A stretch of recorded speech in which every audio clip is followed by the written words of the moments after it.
Hello good evening students, मैं हूं सोनिया कौशिक और आप देख रहे हैं मेरा चैनल केसी बायोजोन।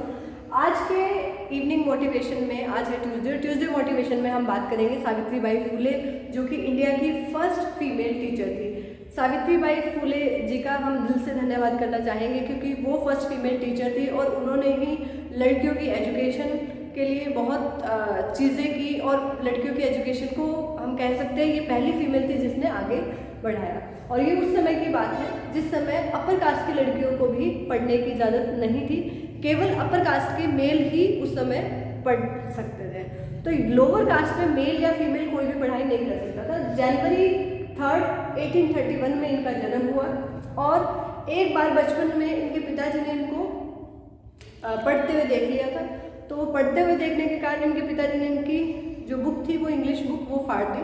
तो रोते हुए जब उन्होंने पूछा अपने पिताजी से तो बोला कि बेटा हम जो है दलित समाज के लोग हैं, तो हमारे यहाँ लड़कियों को पढ़ने की इजाज़त नहीं है।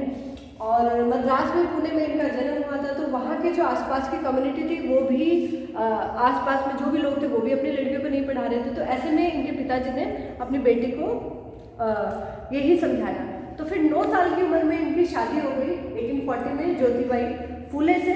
और जब इनके पति को ये पता लगा, ज्योतिबाई फुले जी को, कि ये पढ़ना चाहते हैं, तो उन्होंने खुद इनको पढ़ने में मदद की।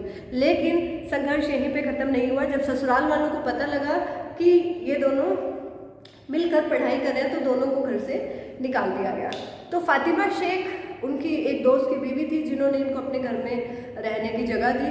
और फिर इन्होंने मन में ठान लिया कि ना केवल वो खुद पढ़ाई करेंगी बल्कि आसपास की लड़कियों को भी पढ़ने के लिए प्रेरित करेंगे।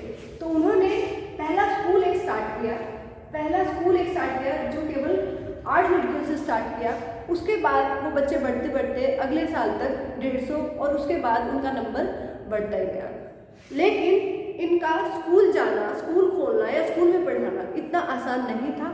जब ये रास्ते में जाती थी तो लोग इनके ऊपर सड़े हुए टमाटर, इवन गोबर या बहुत सारी चीज़ें इनके ऊपर फेंकते थे। स्कूल जाते जाते पहुँचते पहुँचते इनकी पूरी साड़ी खराब हो जाती थी।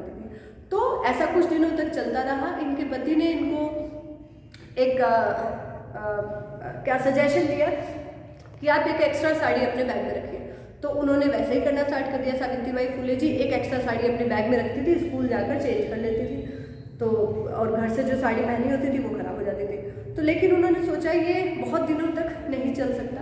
तो फिर उन्होंने अल्टीमेटली इन चीज़ों के लिए आवाज़ उठाई। एक बार एक आदमी ने उनका रास्ता रोका और कहा अगर आज तुम स्कूल गई तो मुझसे बुरा कोई नहीं होगा। तो उस दिन उन्होंने हिम्मत करके उस आदमी को एक तमाचा उसके मुंह पे जड़ दिया। और वो दिन था तो आसपास के लोग भी उनसे, आप कह सकते हैं, डरने लगे। तो किसी ने उनका रास्ता नहीं रोका, किसी ने उनके ऊपर कुछ फेंका नहीं। तो उन्होंने पहला स्कूल 8 लड़कियों से स्टार्ट किया और फिर बढ़ता गया। तो सावित्रीबाई फुले अगर ना होती तो इंडिया में गर्ल्स एजुकेशन का स्टार्ट शायद इतनी जल्दी ना हो पाता उस समय जो इन्होंने हिम्मत दिखाई। और इनके हस्बैंड ने, इनके पति ने भी जो इनकी मदद की। तो आज उनके जन्म दिवस पर मैं सावित्रीबाई फुले जी को दिल से याद करती हूँ, दिल से उनको प्रणाम करती हूँ कि एक दलित समाज की लड़की होते हुए भी उन्होंने वो हिम्मत दिखाई कि आज हम सब लड़कियाँ पढ़ रहे हैं और बहुत सारी लड़कियों की एजुकेशन के लिए लोग अवेयर हो पाए। Thank you so much.